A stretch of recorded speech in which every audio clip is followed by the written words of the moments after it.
Audio 1. Listen to Mahakal's call.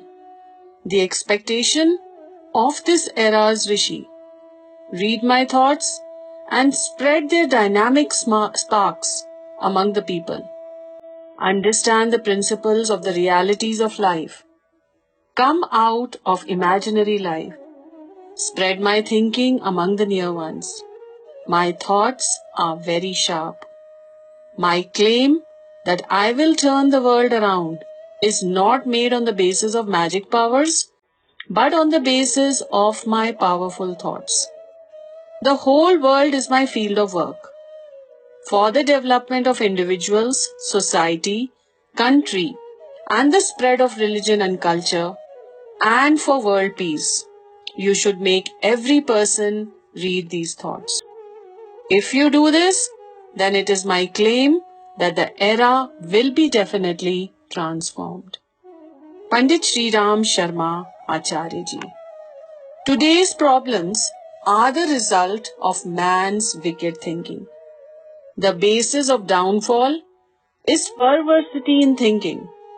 Living in want, indigence, grief and sorrow, malice, all these maladies are going from bad to worse.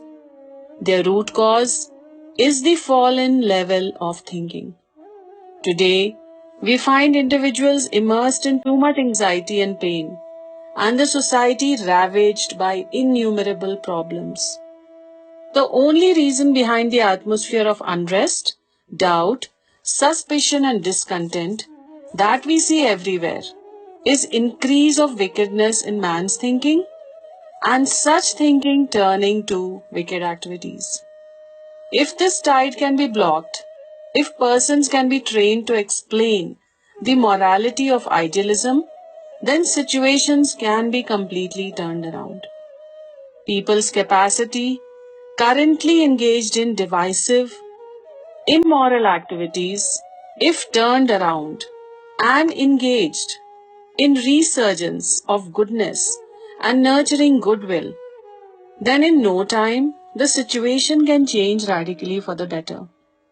The current hell-like atmosphere can then change in no time to a heavenly atmosphere. Therefore, we should grasp this very important reality which others are not aware of and get involved with all our heart for the removal of wickedness and re-establishment of goodness. This unnoticed effort may not get any applause, but because of its usefulness, its importance is so much that there are no words to describe it. The Gyan Yag Abhiyan is one of the most creative in history. Its method of working is to make door-to-door contacts and to provide healthy and proper solutions to the problems of the people and society. After 1,000 years of slavery, the thinking of people has become very distorted and perverse, and many of their beliefs are not only useless but also harmful. But people consider these as traditions, still cling to them and thereby suffer from a variety of hardships.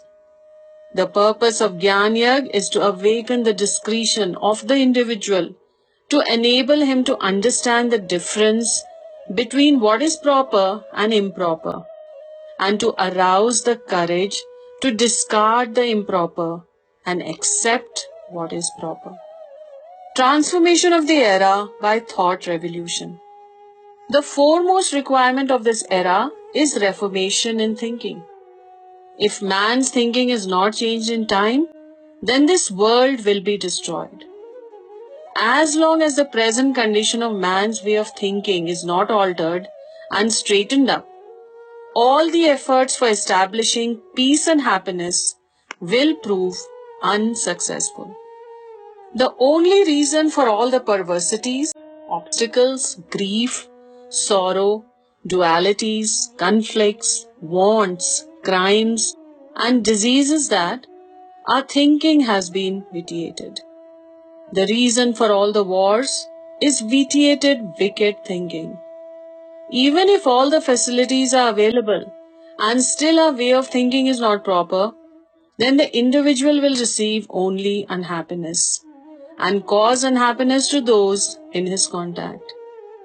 The reason for our physical, mental, economic, familial, social, national, and international problems and troubles is the impure thinking of the people.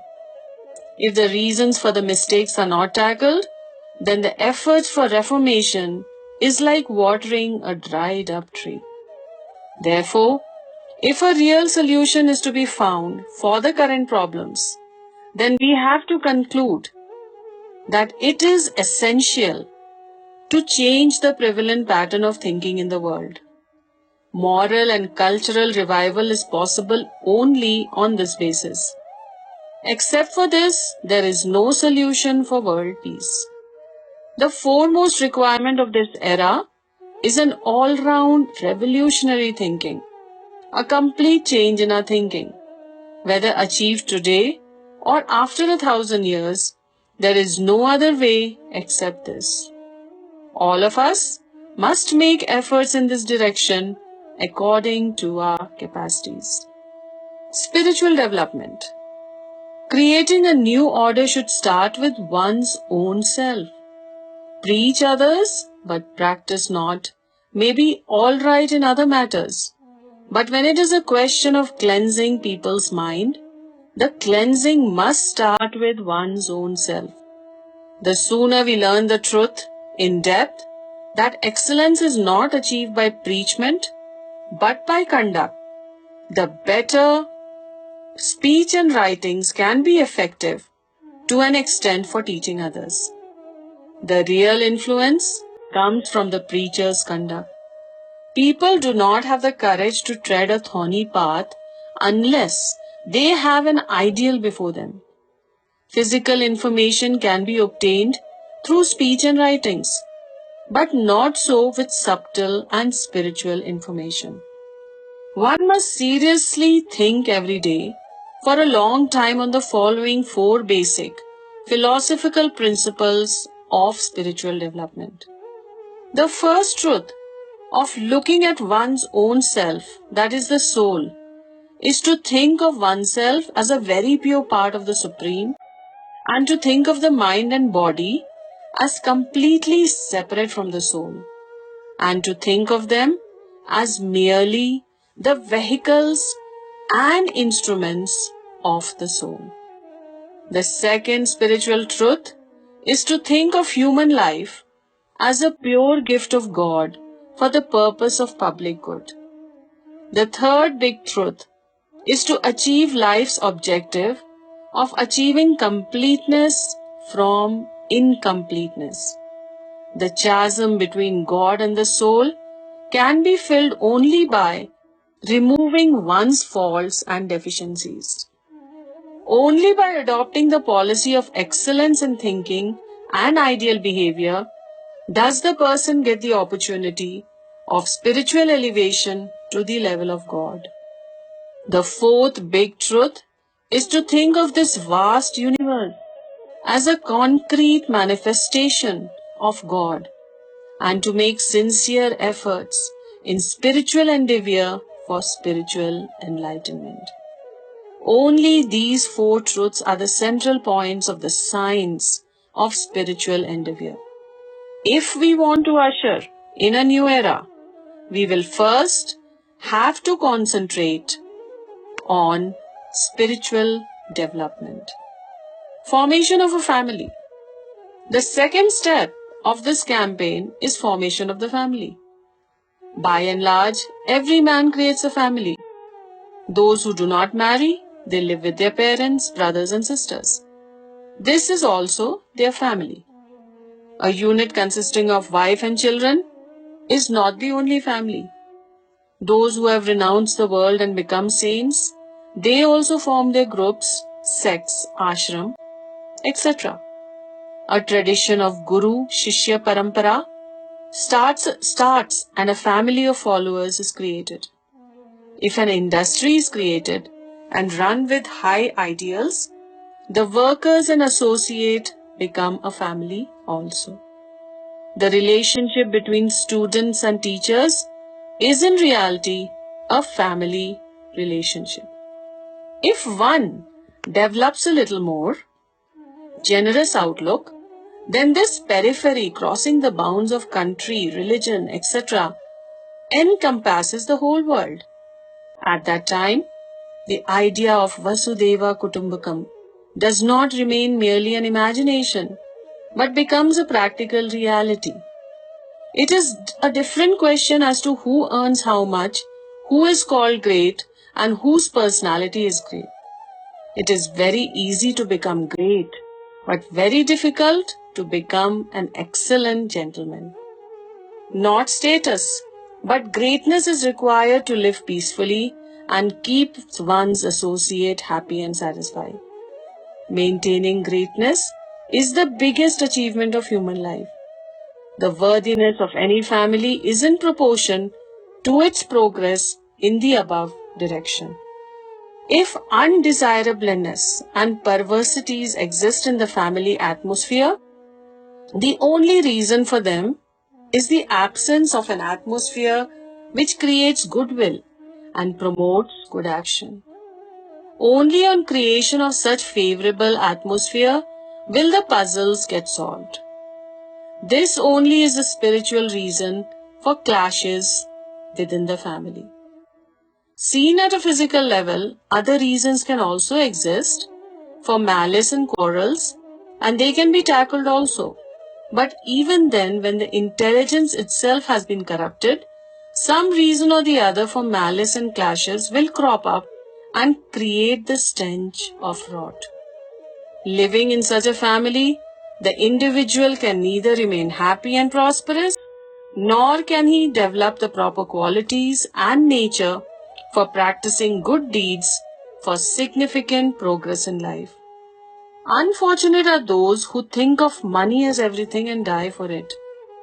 People with discretion know that there is no better joy in giving material in this world than goodwill with a clean heart.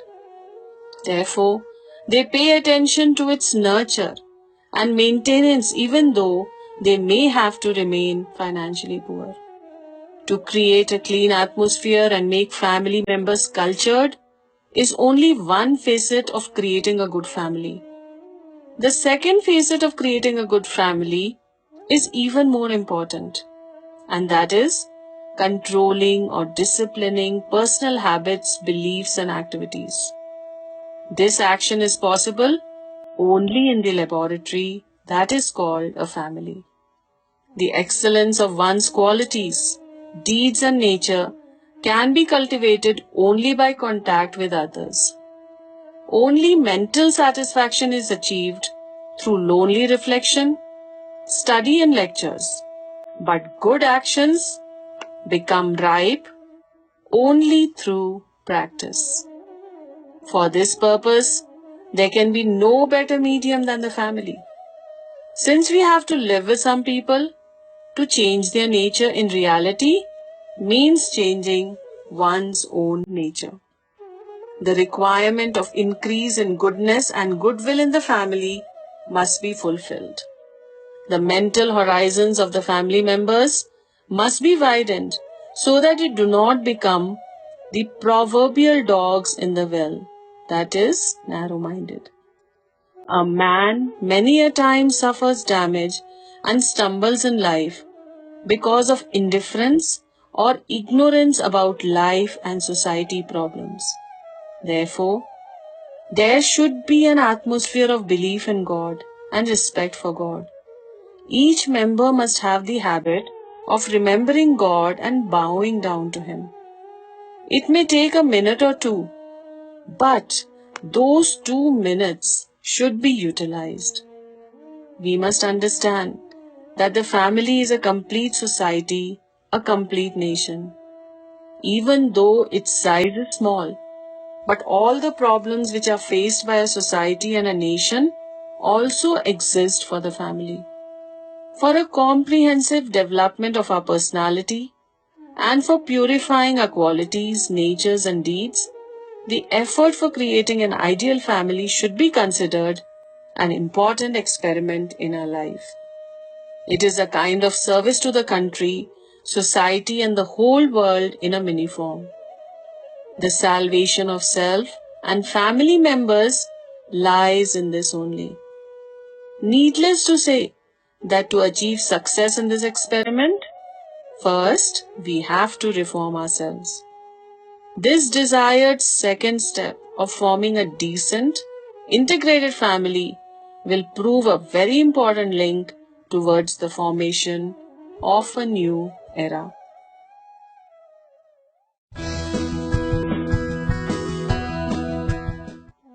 Audio 2. Listen to Mahakal's call. Formation of the society.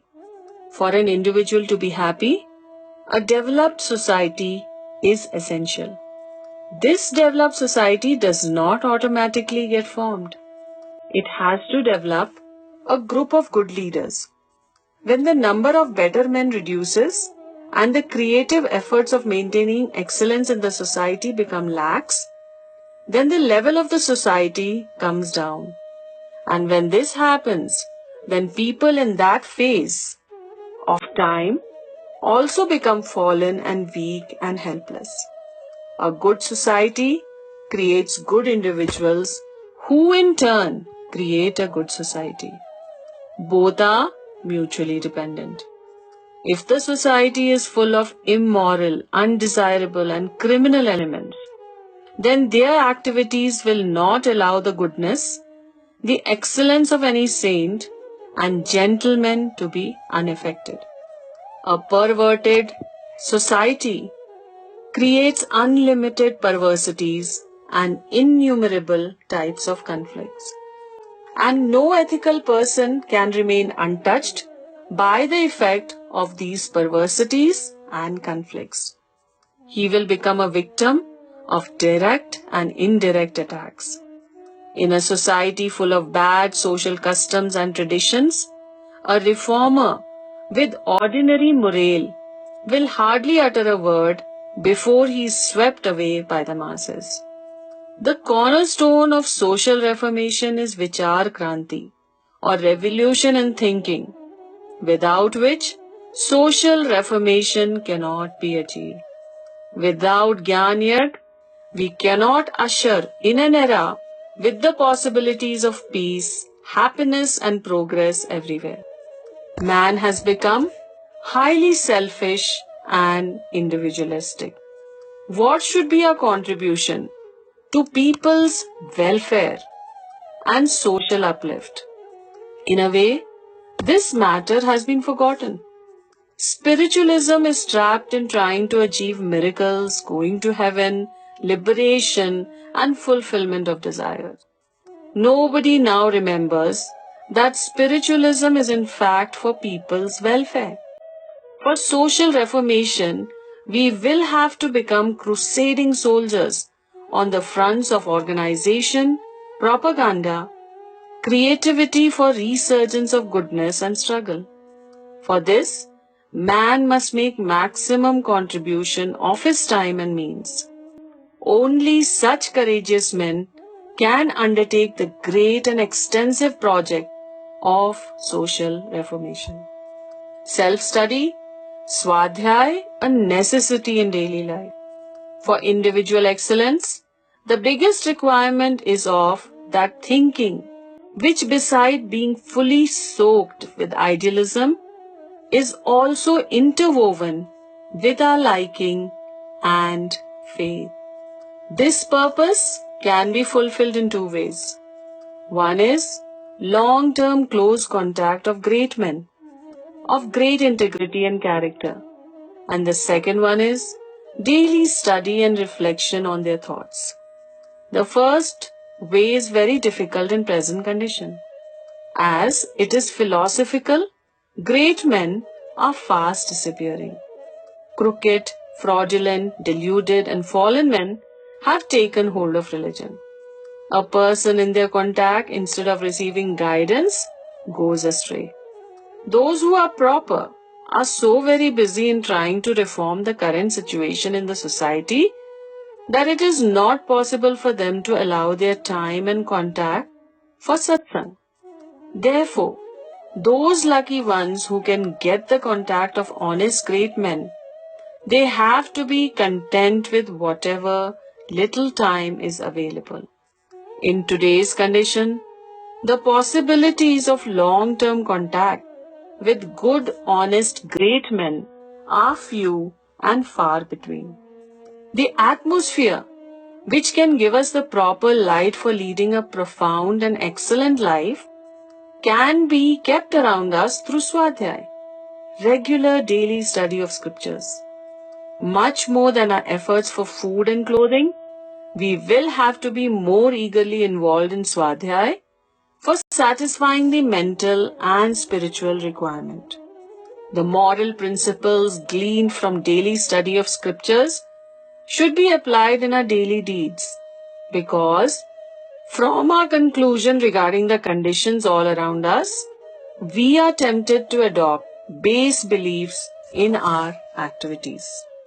If this bad influence is not cut away, then a person with an ordinary morale will see benefit only in wickedness, intelligence, and use it in applying to bad deeds. Good literature has given the opportunity to innumerable persons to be elevated spiritually and to become spiritually strong. Inspiring literature always helps in the development of personality, character, morale, and in spiritual development. Thus, inspired innumerable persons have been able to break away from the bonds of inferiority and become great. Well, Swadhyay too has been given an equal status to worship, rituals, keeping fasts, etc. People accept storybooks of irrelevant and absurd ancient stories as religious books, and with the background of old is gold, repeat them regularly by rote. But for proper Swadhyay, only that selected literature will be proper, which provides practical guidance for cleansing a person's qualities, deeds, and nature. The conditions of today's society and the individual are different from those in the ancient times. Therefore, their solution too should be in accordance with them. In every era, thinkers, philosophers, visionaries, and angels in human form are born to guide the people according to the prevailing conditions. India's role in world peace. Based on years of worship and years of proximity with divinity, my trust is strengthened in the belief that in the coming days, India will make extraordinary progress in all sectors. Not only that, but India will also play an effective role in raising other backward and downtrodden countries. India's eternal ancient tradition is also like that. When darkness and backwardness prevailed all over the world in the past, India had made tremendous contribution in reforming the world's order. In those days, learned Indian missionaries had gone all over the world and enlightened the people with knowledge and spiritualism. This time the same ancient activity will have to be carried out in accordance with the new condition. Just as India succeeded in ancient days, so too will good results be seen of the current efforts. The ordinary person is dazed about tackling the widespread mockery of morality. But divine awakening in India now confidently declares that the current situations will not last long and will not be allowed to continue. India is the country which spreads its brightness in the world. This is its permanent role. This time, it will have to do extra work. It will not do merely to repel darkness. This time, mental corruption and wicked conduct will have to be annihilated. This will start from our homes and will go on spreading uninterrupted all over the world. In the coming days, people of the world will be astonished to see the transformation of this country which was once ruled by foreigners. How this country not only solved its own problems, but provided extraordinary help in solving world's problems. These days, the status of India's political situation and power is ordinary. But day by day, India will become spiritually strong. It is going to be showered with such divine compassion that its capacity is very much more than the power of weapons or intelligence or money. The way India will be lead This way India will be in a leading position to uplift others. This time is now ripe when India will be able to solve its own problems, although so many problems that stare at us make us very anxious that the future will be full of troubles. Not only troubles, but a deluge of troubles. I wish to assure all those who have such doubts that destruction will not be allowed to overcome development. The caravan of progress will not halt despite obstacles in the path. It will reach its goal and give the world an opportunity to live in peace. The day is not far when India will be in the forefront and help the world with miraculous results by solving one by one the problems of the world. In the coming days, India will be leading the world. Only India can produce great men because its cultural heritage and spiritual vision is so universal and deep that for it is possible to usher in world's peace and bright future. Such a great India is going to emerge from this very country, and that entire world will come under its sway.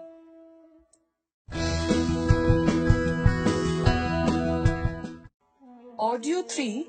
Listen to Mahakal's call. Our duty and responsibility in world's trouble.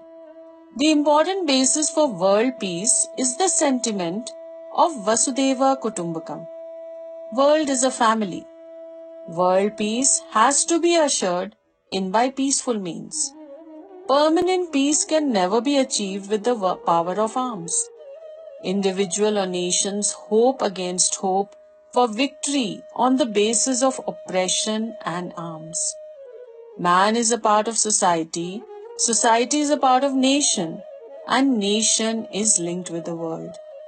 The existence of all is in danger without mutual cooperation. Peace is not possible with diplomacy. So long as goodwill is absent from human hearts, goodwill and stability cannot be found in personal life and at international level. Instead, we will have to rely on moral decisions and moral solutions. Peace should be created through inner change in man. The roots of wars and falls lies within us. Therefore, all the external efforts for protection will be useless. The reason for the current poverty is the suffocating atmosphere surrounding us. Man is so much troubled by his habits in personal life that no path is visible which can free him, and man feels like committing suicide. By blaming the circumstances, man can deceive himself for some time and lighten his heart. But that does not get any results. Our own faults, bad tendencies, and bad deeds create terrible heartburning, which turns our inner peace and equilibrium to ashes. In general, every human being is terribly dissatisfied. With any onset of ill luck, he becomes irritable and angry. The person resorts to such cowardly and immoral means as liquor and other intoxicants and adultery to forget his sorrows. But even that does not solve his problem. His troubles increase, not reduce. This is the pitiable picture of today's individual life. This India, which once upon a time gave happiness and peace, found only because of pristine purify of clean hearts, has today fallen morally. Criminal tendency has increased so much because of grief and disease, hardship and clashes, living in want and poverty, dissatisfaction and malice, that people are afraid of even their near and dear ones. The solid support of high thinking and reflection has crumbled down. Mean ambitions are creating mean situations. The man thinking of progress is falling by the day into the chasm of downfall. In these unbalanced and destructive situations, only one question is present before mankind, and that is how to get rid of the snake of destruction which has coiled itself around our necks in the last few centuries. How to revive the past situations which used to give peace, happiness, and satisfaction. The answer to all these questions is only one, that is, to revive religious spiritualism. That religious spiritualism which will bring high thinking in man and make him perform ideal deeds. Tremendous efforts must be made for purifying the thinking of the people. Purification of thinking and sentiments. That is the only solution to innumerable current problems of all kinds. The extremely important truth must be understood in the interest of India, the whole world and the whole mankind, that we are at the crossroads of life and death. Events are taking place at such a fast pace that a quick decision in favor or against must be quickly taken. We cannot afford to wait and watch and take action when the time comes. If everything is to be allowed to continue as it is, then we must make preparation for the all-engulfing destruction and think only from the angle that now total destruction is very near. National duty. 3 duties are considered as principal ones: individual duty, social duty, and national duty. The aim of individual duty is the provision of happiness and comforts and also personal development.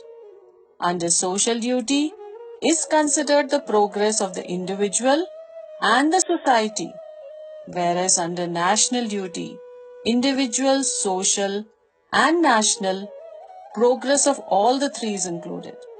Thus, with the observance of national duty, the remaining 2 duties are automatically nurtured. Therefore, among the 3 duties, national duty is considered to be the most important.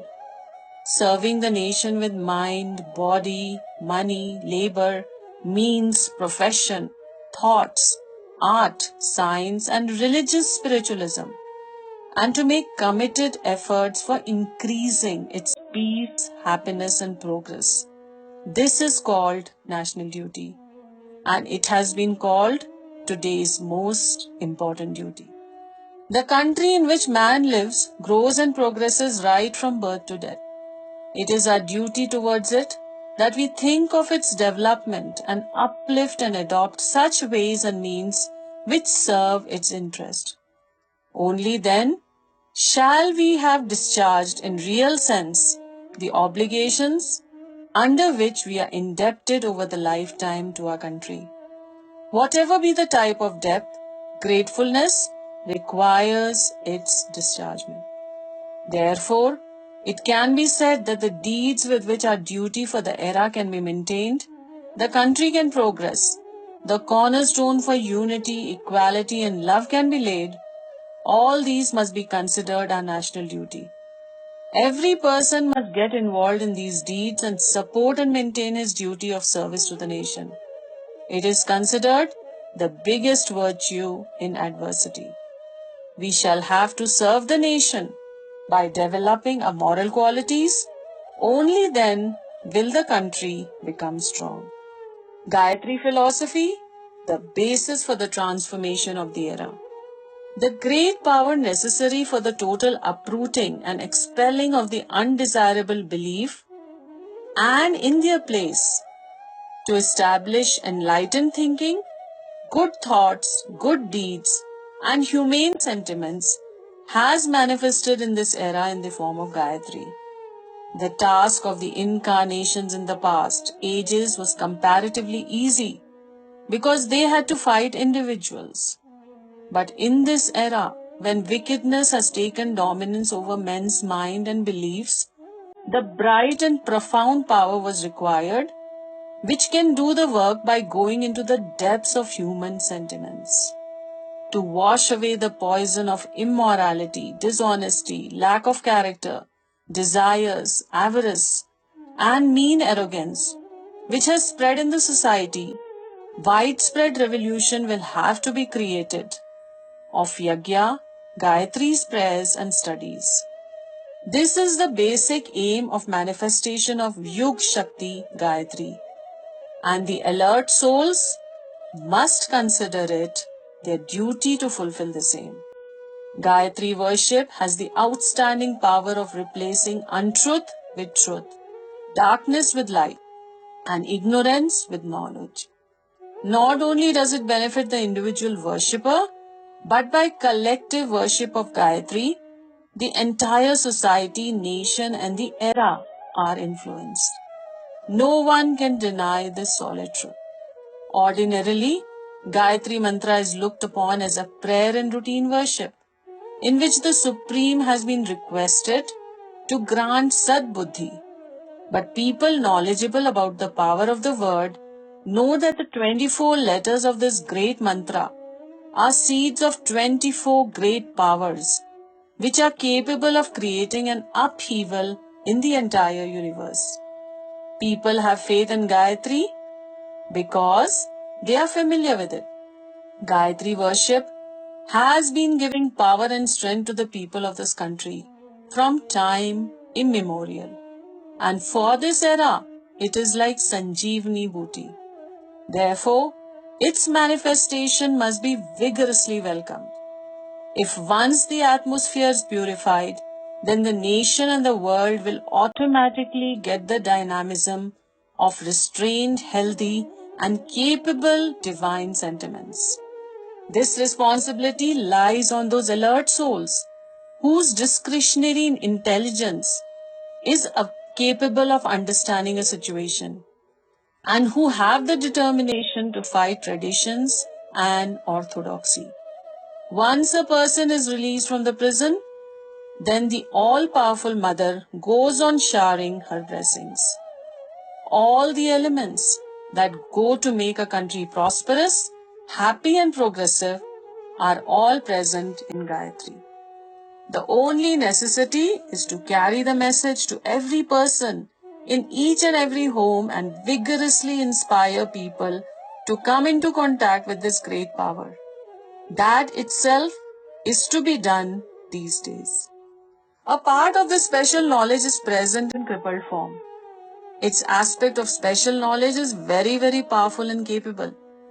This manifestation of Gayatri will be successful and meaningful if the light of this knowledge is taken to every home and the atmosphere all over the world made Gayatrimaय. Then the energy will evolve, which will be capable of keeping this country and the world clean, healthy, and capable for a long, long time. Every person in close proximity with Gayatri power should consider it his virtuous duty to commit himself wholeheartedly to spread the knowledge of Gayatri Mantra to others. If this is done, then the manifestation of this great power will certainly be successful and meaningful.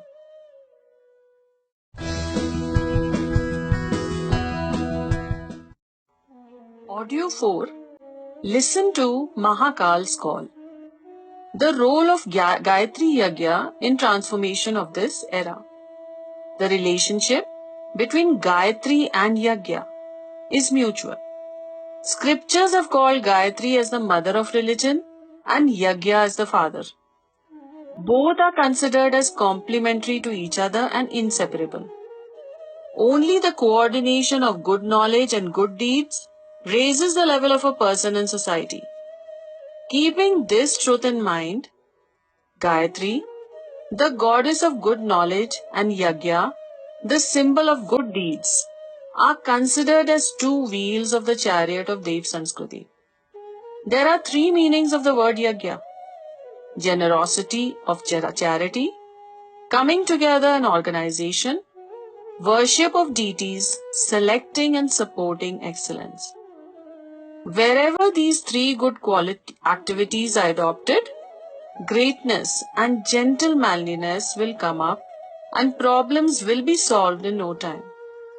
All the necessary axioms exist in the form of philosophy of yagya for the establishment of the tradition of yagya worship. These days, also one can experience how the process of progressiveness on the basis of religious traditions can go to the heart and be successful. And it is being experienced also. The initiative of establishing the dynamic revolution of the era in the form of holy fire of the yagya is such that it helps people's sentiments can be roused for removal of undesirability and crudeness and the revival of culture and courtesy. Yagya has its own science. It has such effect that it causes useful movements in the subtle astral planes. As a result of these divine vibrations, the eradication of sickness, mental perversions, and bad attitudes become possible.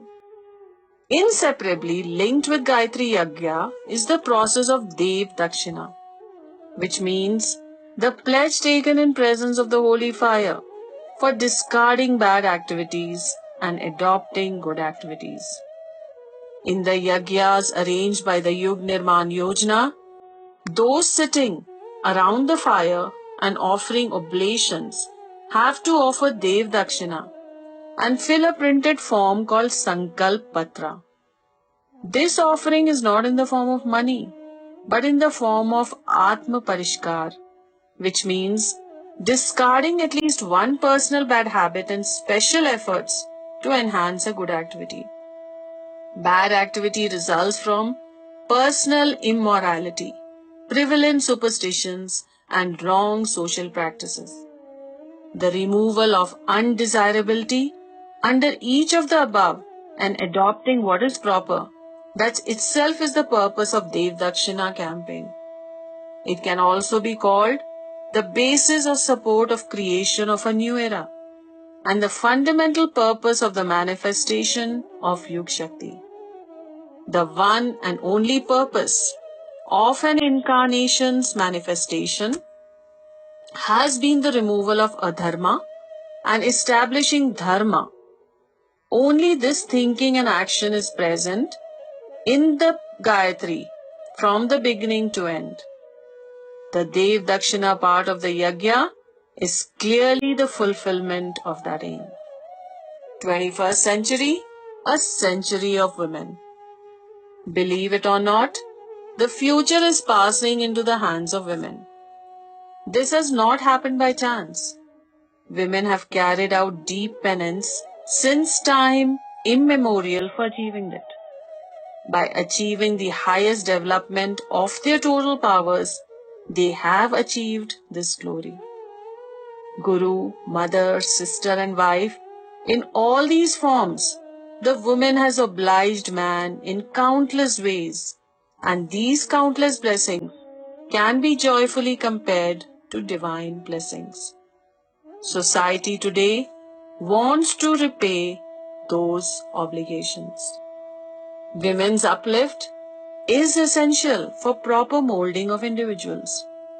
Only then the molding of the family and the creation of a fine society is possible.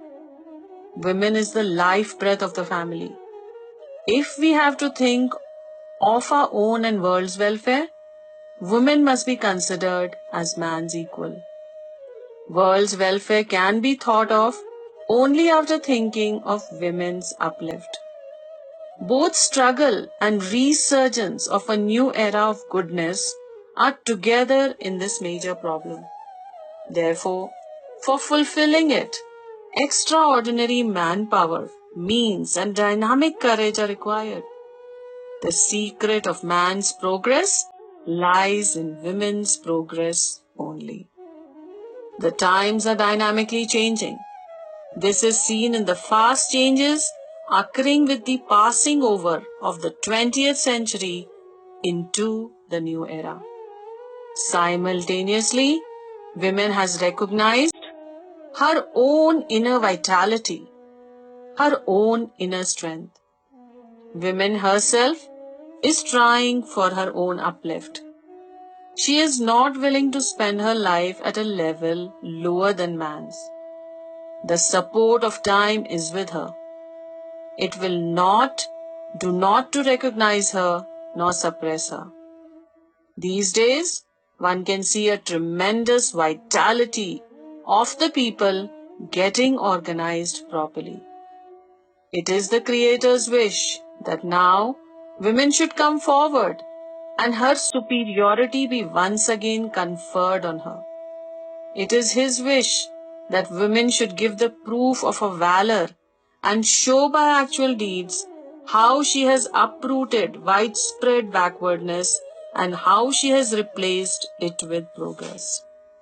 We are calling the 21st century as the century of the women because nature is in her favor, and from the viewpoint of special qualities, she is very much better than man, and simultaneously, nature is in the process of breaking the old order and creating a new one.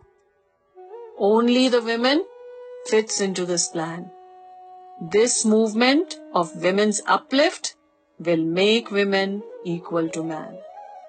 The cyclonic speed of the new era will rest only after liberating the women from her backward, inferior position and making her capable of taking advantage of human rights. Women will have her own independent existence in the 21st century, and she will get the opportunity of developing her own individual identity.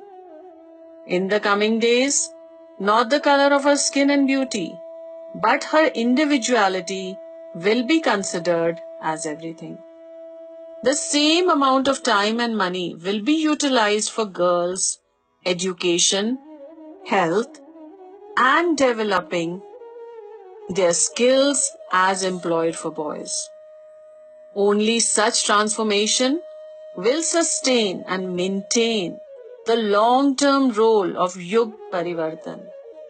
The main basis of the future Satyugi Parivartan will be that the entire leadership will be given to women, women whom nature has made full of love, cooperation and compassion. Seeing that welfare lies in women's power, we should not leave any stone unturned for furthering women's progress. One who has always given the proof of selfless love for husband, children and family at every step, she will create the same atmosphere in the area of her influence when given the leadership. We don't require leaders, we require creators. Outstanding persons are required for raising the level of society and the country and for its progress in the right direction. Ordinary persons cannot bear this heavy burden. For this purpose, talented great men with leadership qualities are required.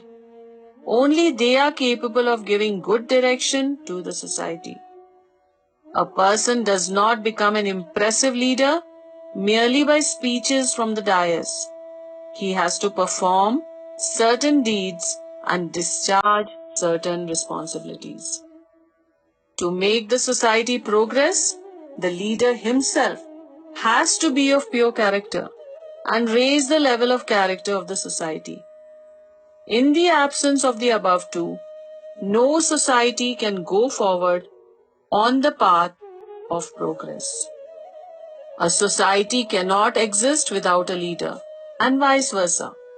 But today, in every street corner, we find a leader. Just like the sudden flood of frogs during monsoon, we find the flood of leaders in our democracy today. Today, We are not able to get the fruits of democracy because the leaders do not allow us to be at peace. Even when there's no problem, they create new and new problems and do not allow us even to breathe in peace.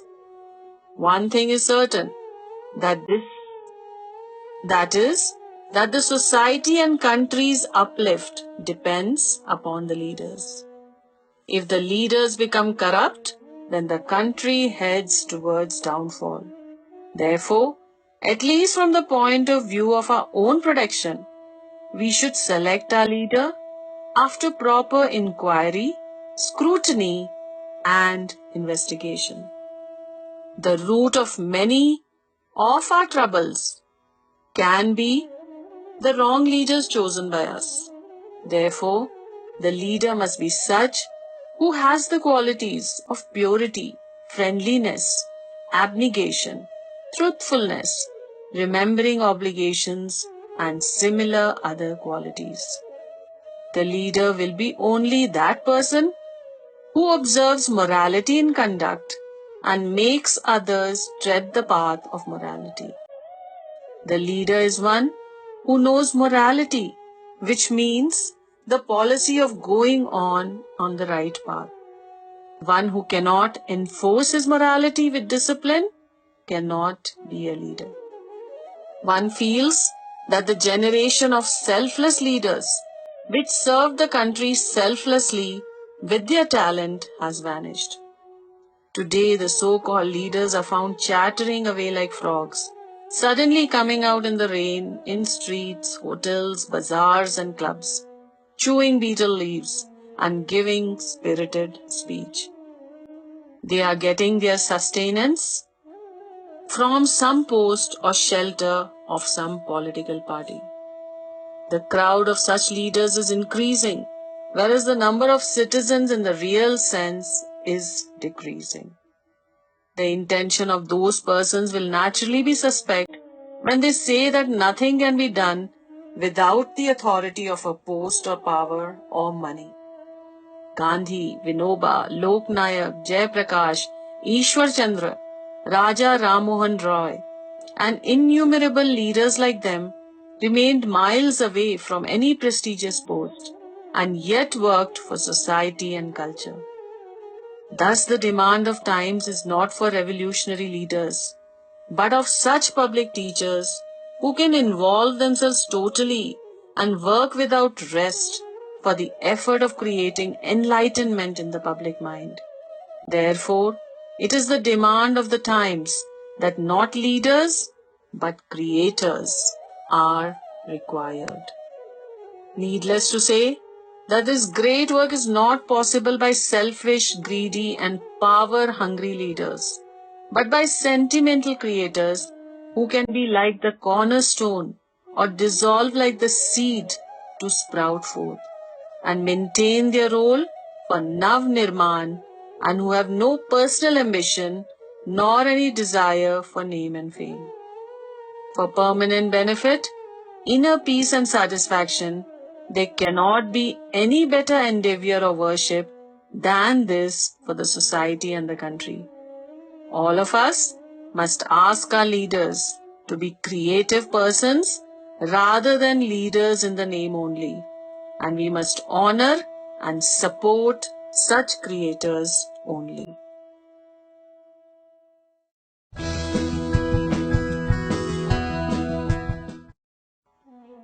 Audio 5. Listen to Mahakal's call. Give 5 gems in heritage to children. Orderliness, peace, and progress of a society depends on its citizens. The character of the citizens depends on their upbringing and character formation during their childhood. The upbringing of children cannot be done properly until the parents obtain the proper knowledge about it. To have children is not a matter of good fortune. Only when they become knowledgeable and worthy, then it is a matter of good fortune. Parents leave behind a legacy of wealth, fields, agriculture, gold and silver money. trade, etc. for their children. It helps somewhat in carrying on their life, but all these things are irrelevant from the point of view of development of character. When the character is of a low level and the person is in the grip of laziness and procrastination, their hair wastes away all the wealth, or otherwise Lakshmi leaves his abode because she finds him ignorant and disorganized. He can never have peace of mind in his life. Those who want their children to be really happy and their futures bright, it will be proper for them to imbue their children with good qualities. The bestowing of good qualities is possible only for those who themselves have something of their own. Only the rich can leave behind money for their children, but only a virtuous person can leave a legacy of developed character for his children. Children's understanding is undeveloped. They are not able to understand lectures properly, but their power of imitation is very strong. They easily learn whatever they see and immediately imitate it. The lesson of toil. If we wish that our children do not become lazy and do not shirk work, then we must put before them the example of toil and involvement in work, and just like us, prepare a timetable for them to be involved in some work. Generosity, a divine quality. Generosity is another virtue. Children usually fight with their brothers and sisters. They indulge in quarrels and grabbing and snatching for items of food and drink, toys and some other things. This habit should never be encouraged. Instead, they must be taught to share sweets, etc. with their brothers and sisters and then eat. Nobody can destroy peace and love when there is a policy of forget and forgive, remembering one's duty and forgetting one's right. Generosity is the biggest guarantee for peace in the family. Cleanliness and simplicity. Cleanliness is the third virtue. One's things should not be out of place. Clothes, shoes, vessels, books, pen, etc. are normally thrown here and there by children who immediately forget and go about their work. They must be taught that only after completing one work, another work should be undertaken and untidiness should be despised. Good use of time. Working by a timetable in daily life is an important quality for putting human life to good use. Most people do not understand the value of time. Enterprise is the other name for the good use of time. Courtesy and gentlemanliness. Politeness, gentlemanliness, courteous conduct, pleasant speech, goodness. These are the qualities by which other people are attracted to us, have compassion for us, become our admirers and become cheerful in our company. The quality of making others our own lies only in honesty and goodness in dealing or conduct with others. In the school that is family, the practice of goodness, gentlemanliness and pleasantness must be taught to the children from childhood only. The elders in the family, when talking to juniors, should address them with respect. Students themselves should create their own future. Every student should feel that he is going through such an important phase of life that it will play a determining role in shaping his future. Student life is most useful and proper time for character molding. The age of youth suffers from the peculiar malady called Josh Adhik or Hosh Kam. And because of this malady, it is very easy to be pulled by any attraction during growing years. During these years, the youth is easily attracted by the thrill of undesirable activities and addictions.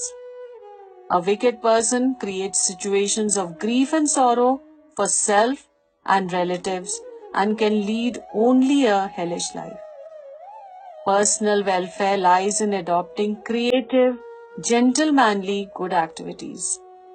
The possibilities for development lie in gentlemanly activities.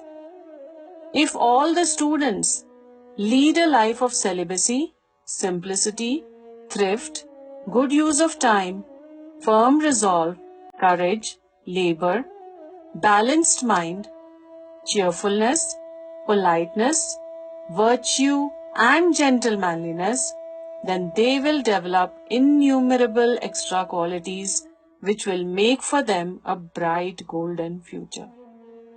Youth should control themselves. The youth of the new generation should not lead a life of indifference. The upcoming youth will have to play leading roles in the forthcoming days. The burden of leadership will be on their shoulders. All prosperity, progress, peace, and goodwill depend on man's good qualities. Men with bad tendencies lose the wealth handed down to them, whereas men with good qualities search out 1,000 roads to progress even when they are in down and out situations. Youth of cultured and developed nations are making sizable contribution to the stability and progress of their nations. Their activities are in creative directions. We should follow their example and make every effort for a bright future for India. By reforming ourselves, we should make an important contribution to the effort for Yug Parivartan. This is the demand of the times for the upcoming youth. Revival of Pilgrim Center tradition. In the vast field of religious observance, great importance is given to Tirth Yatra. It is mentioned in many scriptures that pilgrims get the benefit of being freed from their sins, attainment of virtue, attainment of heaven, liberation, benevolence of the deities. All of us know the current ironical situation of the pilgrimage centers. There is neither faith in the pilgrims nor an opportunity to know and be inspired. There are no rishis nor any institution with an organization for learning Atma Sadhana, for performing penance, for purification of self, for satsang, consultation and advice, proximity of religious persons, and donation to the deserving. In such circumstances, their importance is becoming foggy day by day, and it is not surprising that the pilgrim returns tired, dejected, and lacking in faith. It is the duty of all of us to remove the perversions, ironies, and ostentation in religious traditions and pilgrimage centers to revive philosophy. If this is done, then there is no reason why their fruits, as mentioned in scriptures, will not be seen. Observe the best traditions.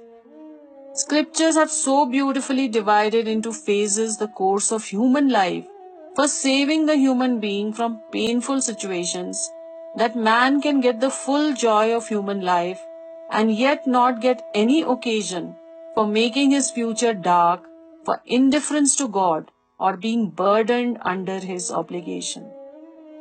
This arrangement is before us as the special activities in the first and second half of lives. 4 phases of life are ordained in Hindu scriptures. These 4 phases are Brahmacharya Ashram, Grihastha Ashram, Vanprastha Ashram, and Sannyas Ashram. Among the 4 phases, Brahmacharya Ashram and Grihastha Ashram are meant for worldly achievement and enjoyment by developing your strength through people's cooperation. It is also mentioned in the scriptures to discharge one's obligations in these first 2 phases. But the second half of life is considered essential for the discharge of obligations. Vanaprastha Ashram and Sannyas Ashram are included in the second half. They are as useful and essential as learning, marriage, and earning money in the first half. It is seen that people despise those people who cannot study, cannot get married, or cannot earn money as unsuccessful. But it is really surprising that those who are indifferent to their duty for the latter half of life are not looked down upon. Actually, such person should be criticized, just like criticism heaped upon a boy who shirks going to school, or criticism on a man for his vagrancy and not earning money. One who does not discharge his debt or obligation despite an opportunity, whose desire is to take loan and run away, such a person loses value in the eyes of others.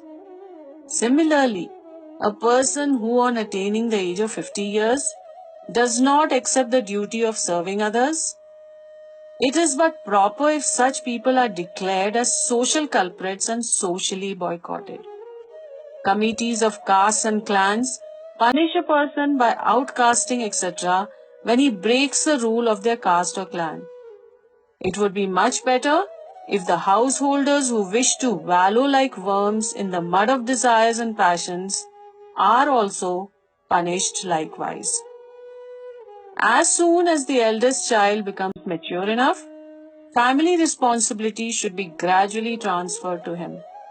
As soon as we feel confident about the eldest son's capacity to look after the family, then most available time should be employed in discharging societal debt. This itself is the purpose of the third phase of life called Vanaprasth Ashram.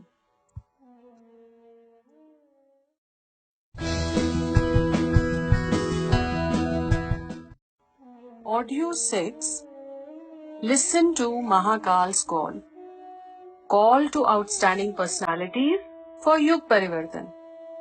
In Gita's chapter titled Vibhuti Yoga, Lord Krishna has shown with examples that he gives a special part of himself in people with outstanding personalities. As such, just like animals, people too carry on their lives, but those who have special powers, special talents, only they can carry out important deeds. Therefore, in sentimental creative campaigns like ushering in of a transformed era, their presence is essential. Sentiment. People influenced by the ancientness and philosophy of religion are advised that for increasing the number of followers of their sect, they should not waste their energies in the enthusiasm for converting others to their religion. Our constant effort is for creating mutual tolerance and harmony among religions. Let them have their own forms, but let them be part of the world religion and plan and use their influence for character building and welfare and understand that the traditions are of little significance. The vast amount of money and manpower invested in religion and spiritualism, as well as their influence, should not be allowed for nurturing selfish and personal interest. The power of religion is equivalent to political power, and its power should be used in creative direction. For this purpose, the book Yug Rishi Ka Adhyatma, Yug Rishi Ki Vani Mein should be read. Education and literature. Religious education, moral education, and education for creation of new ideal sentiments, these are complementary to purity of mind. Such education must be conducted at public level and not limited to the few. Similarly, people have to take in their own hand the task of adult education. Cleansed outlook, character formation in these difficult times, the innumerable problems for the formation of a good society and their solutions, creation of a tremendously powerful atmosphere for the good of the world family, only the schools at the public level will be able to attain these purposes. If elders past the age of 50 years can be encouraged to work for public welfare, then a lot of work can be carried out in this direction. Literators are being asked to use their pen in this direction. Poets have been asked to write fiery songs capable of rousing the people from their torpor. Story writers can do the same through their stories. Journalists should start giving place to such writings in their papers and magazines. Money and talent both are required for publishing profession. Not only the writers, but also the publishers, when they join this field, then with their cooperation and harmony, some work will be done. People are to be directly and indirectly inspired in this direction. For detailed information, the book Awake, O Talented should be read. Rousing the sentiments through performing arts. Let these schools promote highly inspiring songs, and during every occasion for celebration, these songs should have priority. The booklets of fiery songs are available everywhere. Let the following be carried out everywhere. Music meetings with the singing of kirtans, lectures, chorus, action, songs, dramas, dances, etc. and let them carry on the essential task of public welfare through entertainment. Publication of pictures by itself has become a big business. Calendars and pictures are sold in large numbers these days. If inspirational events can be printed in them, they will be of great help in molding the public mind. Greater cooperation of picture publishers is required for this purpose. More than the combined number of newspaper readers and radio listeners is the number of cinema goers. If this cinema industry is in the hands of discretionary and far-sighted people, and if they use it for cleansing the public's mind and creating an appropriate atmosphere for ushering the new era, then the results can be astonishing.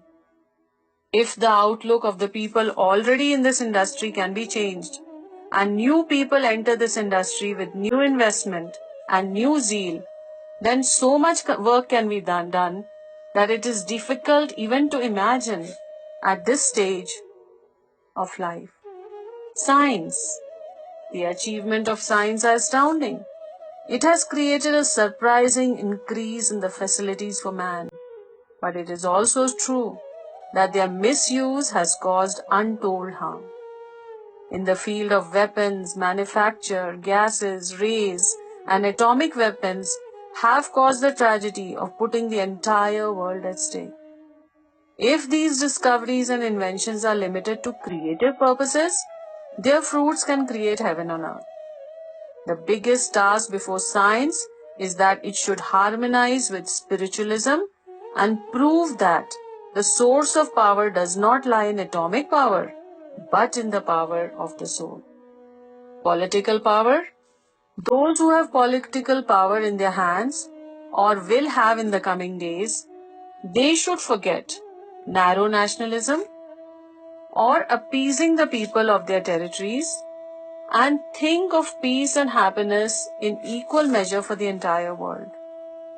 It is the task of governments to battle against immorality, exploitation, crime, bribery, and corruption. They can also do quite a lot of removing unemployment, illness, and poverty. For this purpose, the selfishness and immorality which have taken deep roots in the bureaucrats, clerks, and peons will have to be completely uprooted and thrown out. For this, the voters in democratic countries will have to be specially explained their duties so that they become successful in electing worthy representatives for good governance. Wealth. These days, talented people give the foremost importance to money. There is no doubt about the power of money. There is no fault by itself in wealth. The fault lies in its misuse. Doubtless, this wealth is to be condemned if it is used in luxury, in satisfying the ego, in hoarding and leaving behind the legacy for children and grandchildren. The coming days will witness a society based on equal distribution of wealth. When the society works on the basis of work to capacity and availability of means according to necessity, then not the individual but the society will have the right on wealth and there will be no rich or poor. The flow of Yug Parivartan is going on according to divine inspiration. People cooperating in it will not be at a loss, but will benefit.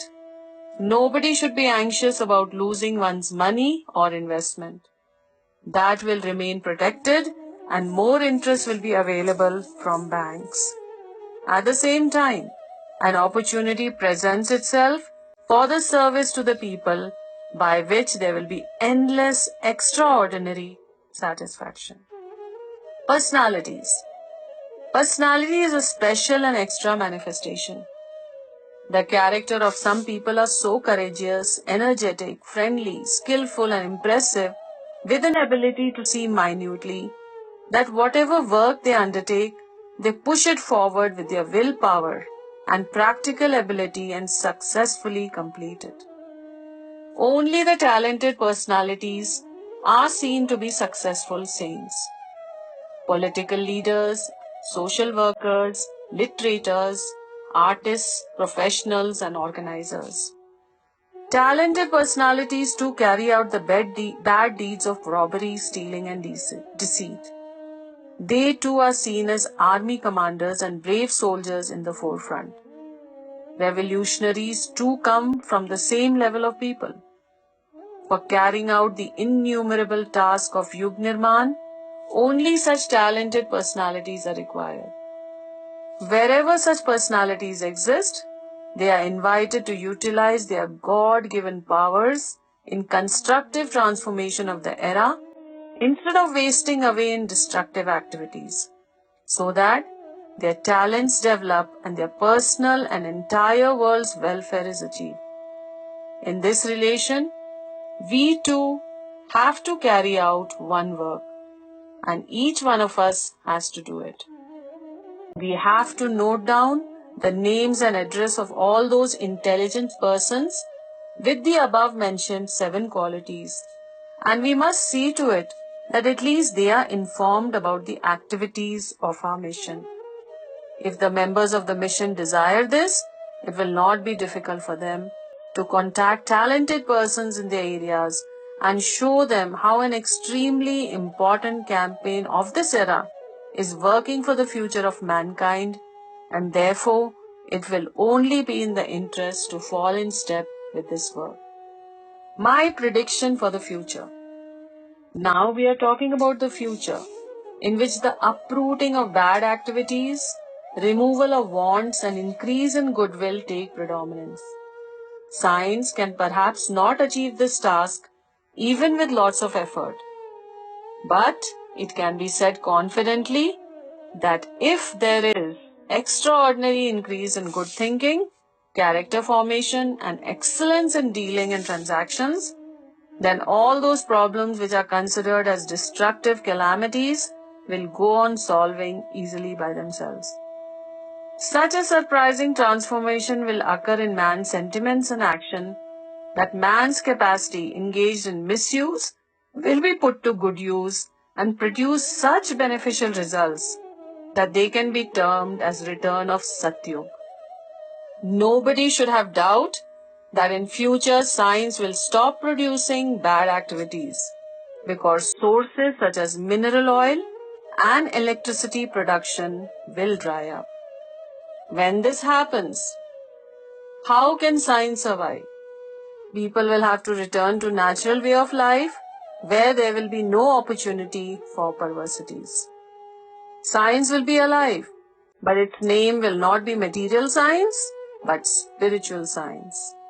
With the adoption of its support, all those problems will be solved which appear so terrible today. Those wants in whose absence man is continuously upset, doubtful, anxious, troubled and suffering from terror will be fulfilled by nature. In the next century, there will be no wars, no epidemics and no necessity to worry because of shortages due to population increase. Awakened women will herself reject production of children and will employ her energy for those purposes which are extremely essential for increase in prosperity and goodwill. The atmosphere in the women-dominated 21st century will be such as can be called the work of the combined power of the deities Saraswati, Lakshmi and Durga. Lakshmi is the goddess of wealth and Durga is the goddess of power. Education will not be merely for getting a job to fill the belly, but in its noble form, it will fulfill its role of making people honest, profound and impressive. It is not necessary to ask or know about the plans and proofs of how this will be achieved. There will be extraordinary showering of the subtle and all-pervading divine power on the vital forces sustaining the currents and will go on bringing such changes easily, which can be called the spring season of the new era or bright future with the return of Satyug. The background for the above changes is being prepared these days.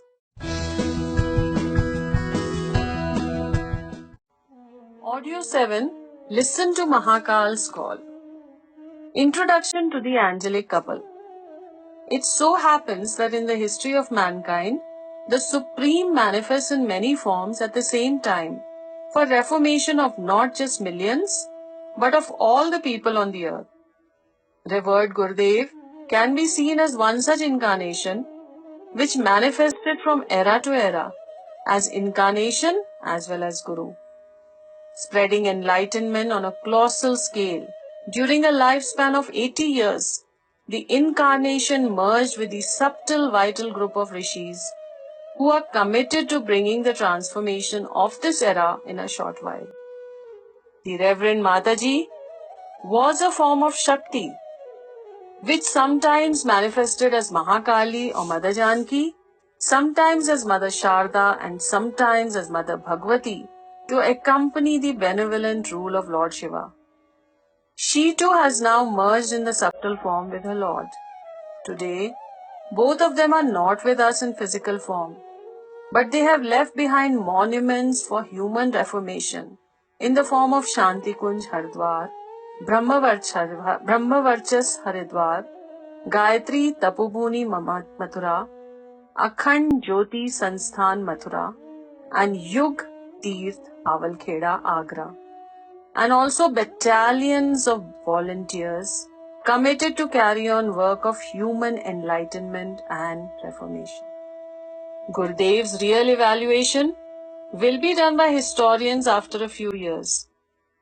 But if today someone wants to experience his presence, he can see him in the form of a vast ocean of life-giving literature written over 50 years, which together weighs more than the weight of the body of Reverend Gurudev. On reading it, one feels as if Reverend Gurudev has written it by dipping the pen in his own blood. Each word touches your heart and changes your thought. He has in this way transformed millions of men and women by touching their hearts and mind. The revolutions of Rousseau for democracy and Karl Marx for communism pale before his writings. His writings can fill an encyclopedia. Looking at his multifaceted personality and his fields of work, one cannot decide what to write about him because his area of work included the following and much more: organizer, seeker and devotee, enlightener of millions, reviver of Gayatri study and worship, reviver of the tradition of 16 sacraments, a loving father to his followers, a relentless campaigner for the awakening of women's power with boundless compassion for them, single-handedly creating the colossal Gayatri family of over 10 million followers. As a result of the dark era of ignorance, because of 1,000 years of foreign domination over India, perversities have increased so much in our thinking that all the efforts for progress simply fall flat. All the plans for reform and progress become unsuccessful because of weakness of character. We will have to go to tremendous lengths to campaign for Bhavanatmak Nav Nirman, that it will immerse the public in the courage and commitment to do good character, idealism, goodwill, tremendous hard work, and adopting what is proper. The path to progress will open up in proportion to the success of this movement. The mysterious background to the colossal form of Yug Nirman Andolan is known only to a few, but it is definite that this movement will be profound and colossal and will be completely successful. Who and which institutes get the honor for this success is not important, but it is going to be certainly carried out. Today the need is felt of those strong hands which will be capable of carrying on this momentous task. The last phase of this movement will be strugglesome because demonic tendencies will be eliminated by mere politeness and request. This will require fighting at every step. Individual desires, passions, narrowness, selfishness, hedonistic living, shirking work, and discourtesy have to be fought at the level of self-formation through personal efforts.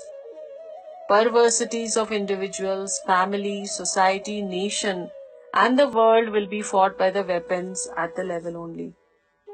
The Yug Nirman Andolan, with the aim of total change, has now come near the threshold of projects requiring struggle. This is the last phase of the movement, in which the entire movement has been divided into two parts. Creative or constructive movements in the first part, whereas the second one consists of movements requiring struggle. Brief information on these movements is given here. Creative or constructive movement nurturing faith. Only a person with faith can be a true revolutionary. Imposed change is not permanent, and if people do not have faith in changes, then the source of joy, enthusiasm, and cheer among the public dries up. Revolutionary saints have been born only in India. Whether a people's movement will be successful without religiousness and faith is always doubtful. If the soldiers of this movement are full of faith, if they feel the presence of God in every animal, then they will serve every animal by thinking it is a service to God. If faithful soldiers make every individual a person with faith in God, if the nectars of this faith pervades the society in the form of love, brotherhood, sincerity, pity, compassion, and cooperation, then there will be no necessity for other movements. Wherever the sentiment of faith in God will reach, transformation of the society will be seen.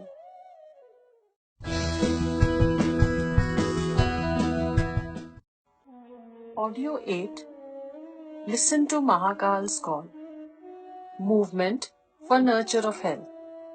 The creation of a cheerful society depends on the physical, mental, and spiritual health of its people. The movement for the nurture of total health should be spread to every individual of the society. Just as for physical health, proper food and activity are essential, similarly for mental health, purity of mind through the removal of bad tendencies and bad emotions is essential. Overall, only healthy individuals can join and cooperate in a struggle. The main project of this movement is to give information to people about the rules of health and the methods of remaining healthy. The movement for awakening women. Man has not achieved anything but lost something by keeping half the population of the society backward and crippled. This movement of this mission is different from the women's liberation movement of the West, where their movement liberates women for shallow and corrupt conduct. As opposed to the above, the Nari Jagran movement makes her familiar with her glory and her spiritual wealth and gets her the respect due to her and demands the removal of unnecessary restrictions imposed on her. At the same time, the movement alerts her to her deeds. For example, nurturing good tendencies in children and family is possible only by a progressive woman. Society can be transformed if unnecessary restrictions on women are removed and she is given every opportunity for progress. The 21st century is coming as the century of the mother.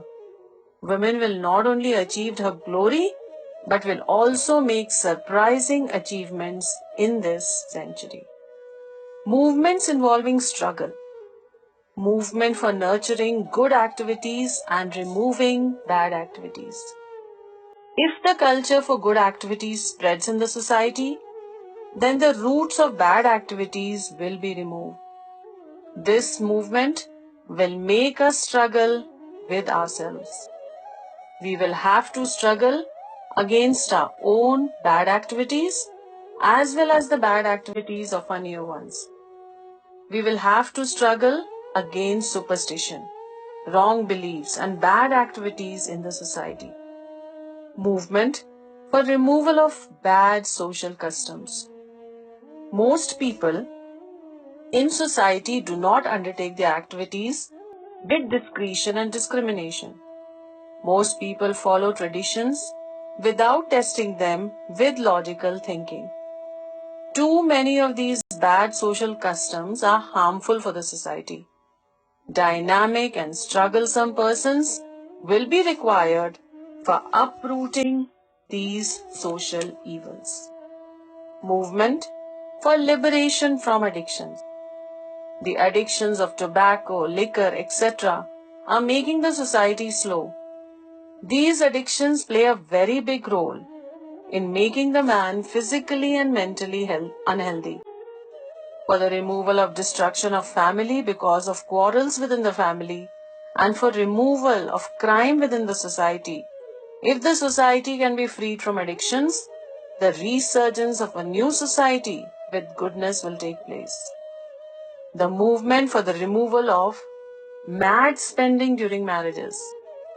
Among every religion and every country of the world, marriage is a normal occasion without expenditure. But unfortunately, this important religious sacrament in the Hindu society has been filled with so many perversities that the original sentiments of this sacrament have been completely lost. The manner in which the demon of dowry has gripped this holy occasion requires the most powerful efforts for its removal. Expensive, extravagant marriages reduces us to poverty and dishonesty. For detailed information, the Yug Nirman Yojana's Kranti Visheshank magazine should be seriously studied. The clarion call of Mahakal. Understand the value of time and utilize it in God's work. Bhagwan Mahakal has called you. He has called you for the purpose of solving the world's problems and for uplifting the wayward ones. He wants you to surrender yourself for these big tasks. If you do it, you will get tremendous satisfaction, cheer, and honor. This is the testing time. If you have courage and your discretion directs you accordingly, then go ahead. Utilize your time in the big task of resurgence of the era. Your courage will prove its importance. Just as it's proof for the legendary Hanuman and Arjun of yore and fulfilled them.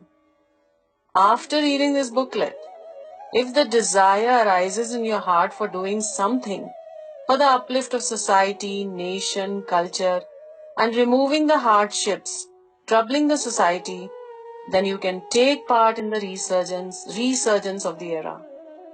The followers of the Gayatri mission have organized Yug Sena locally for the purpose of playing active role for resurgence through 7 revolutionary tasks. All the members of the Gayatri family are requested that they organize men and women with revolutionary thinking and make them read this book and organize a group of Yug Sena. For this purpose, kindly get by post the form for taking the pledge and folder on how to organize from Yug Nirman Yojana Mathura. Detailed information on the 7 revolutionary tasks have been given in Kranti Visheshank. Read it yourself and make others read it. The direction and inspiration for the activity for the 7 revolutionary tasks reaches all the members of the Gayatri Mission every month through the magazine. Therefore, it is essential for soldiers of the army of the era to become members of the magazine. The sooner they become members, the quicker the spread of the revolutionary thinking in the society. Those who have discharged their responsibilities to their families, those who have retired or whose eldest son now looks after the family business, such persons should get organized and utilize this latter part of lives for social service and send us a list of their names and addresses. Spreading good thoughts to the common man is a great service in the era. The thinking of Yug Parivartan can be carried to every person in the society only through the medium of literature. Shri Ram Jhola Pustakalaya came into being after years of experience and has proved very successful for this purpose. All members of Gayatri family should carry on this work according to their capacity. You can get free of cost the folders etc. for this project by post. We hope that you have found this book useful. It is your duty to carry the thoughts which inspired you to others so that others too can get inspired to associate themselves with this great work. Therefore, you are requested to donate money according to your capacity or collect money from near ones, relatives and friends and order this booklet for distribution among maximum people. Kindly keep us informed about your efforts. We eagerly await your letters. Time is available for everyone. Some people are able to understand the opportune time and some are able to see it. Those who see, understand and utilize it properly, only they get the benefit. Keep a part of the time for yourself and the rest of the time for the society, country, religion, public awareness and public welfare. This is the time of the confluence of 2 eras. The era is changing and soon another century will dawn. Sentimental people like you are very much required at this juncture. Everyone among us must involve himself with the total willpower for the success of the above projects. Literature published by the Yug Nirman Yojana Mathura. In the coming days, we have to show to the world what the new world will be like, how the world will change and within no time, how the pattern of thinking of the people will change. On the indication of Mahakal, we have to make this world a new one. We are creating the literature for the 21st century for this purpose. Only this divine inspiration is behind our coordination of these truths and our current writings and future writings by others. Yug Nirman Yojana has been publishing from time to time the profound literature penned by revered Yug Rishi Pandit Sri Ram Sharma Acharya Ji. These days, thousands of books are being published on the following subjects: Gayatri Vidya, spiritualism and meditation, worship and spiritual endeavor, the formation of the individual, formation of the family, formation of the society, formation of the child, resurgence of the era, awakening the women, revolutionary literature, morality, protection of health, stories, sacramental rituals, songs, music, Matrasakta, Shraddhanjali Pustakmala, Pragya Laghu Pustakmala, with a goal to publish 365 books.